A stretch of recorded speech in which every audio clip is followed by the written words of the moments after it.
ಸೇನಾಧಿಕಾರಿಗಳ ವೈದ್ಯಕೀಯ ಕಾರ್ಯಯೋಜನೆ ಮತ್ತಿತರ ವೆಚ್ಚಗಳ ಹಣಕಾಸು ಬಿಡುಗಡೆ ಅಧಿಕಾರವನ್ನು ದ್ವಿಗುಣಗೊಳಿಸಲು ರಕ್ಷಣಾ ಸಚಿವಾಲಯ ಇಂದು ಅನುಮೋದನೆ ನೀಡಿದೆ.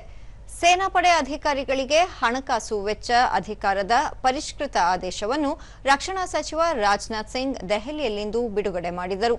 ಈ ಸಂದರ್ಭದಲ್ಲಿ ಸೇನಾ ಸಿಬ್ಬಂದಿ ಮುಖ್ಯಸ್ಥ CDS General NS Raja Subramani, ಭೂಸೇನಾ ಪಡೆ ಮುಖ್ಯಸ್ಥ ಜನರಲ್ ಉಪೇಂದ್ರ ದ್ವಿವೇದಿ, ನೌಕಾಪಡೆ ಮುಖ್ಯಸ್ಥ ಅಡ್ಮಿರಲ್ ಕೃಷ್ಣ ಸ್ವಾಮಿನಾಥನ್, ರಕ್ಷಣಾ ಕಾರ್ಯದರ್ಶಿ ರಾಜೇಶ್ ಕುಮಾರ್ ಸಿಂಗ್ ಮತ್ತಿತರರು ಭಾಗವಹಿಸಿದ್ದರು.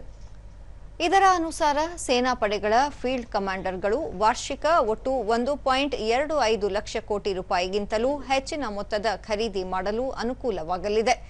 ಈ ನಿರ್ಧಾರದಿಂದ ಸಶಸ್ತ್ರ ಪಡೆಗಳಲ್ಲಿ ಸಂಶೋಧನೆ ಮತ್ತು ಅಭಿವೃದ್ಧಿ, ಆತ್ಮನಿರ್ಭರತೆ, ದೇಶೀಕರಣ ಹೆಚ್ಚಲಿದ್ದು ಆಮದು ಅವಲಂಬನೆ ಕಡಿಮೆಯಾಗಲಿದೆ ಎಂದು ಸಚಿವ ರಾಜನಾಥ್ ಸಿಂಗ್ ಹೇಳಿದ್ದಾರೆ.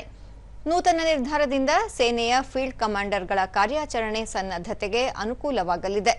ಅಲ್ಲದೆ ಅವರು ವಿವಿಧ ಸಾಹಸ ಕಾರ್ಯಚಟುವಟಿಕೆ ನಿರ್ಧಾರಗಳನ್ನು ಕ್ಷಿಪ್ರವಾಗಿ ಕೈಗೊಳ್ಳಲು ನೆರವಾಗಲಿದೆ. ರಕ್ಷಣಾ ವಲಯದಲ್ಲಿ ಭಾರತೀಕರಣಕ್ಕೆ ಈ ನಿರ್ಧಾರ ಪೂರಕವಾಗಲಿದ್ದು ಎಂಎಸ್ಎಂಇ, ಸ್ಟಾರ್ಟ್ಅಪ್ ಸೇರಿದಂತೆ ಖಾಸಗಿ ಉದ್ಯಮಿಗಳು ಹೆಚ್ಚಿನ ಕೊಡುಗೆ ನೀಡಲು ಸಾಧ್ಯವಾಗಲಿದೆ ಎಂದು ಸಚಿವರು ತಿಳಿಸಿದ್ದಾರೆ.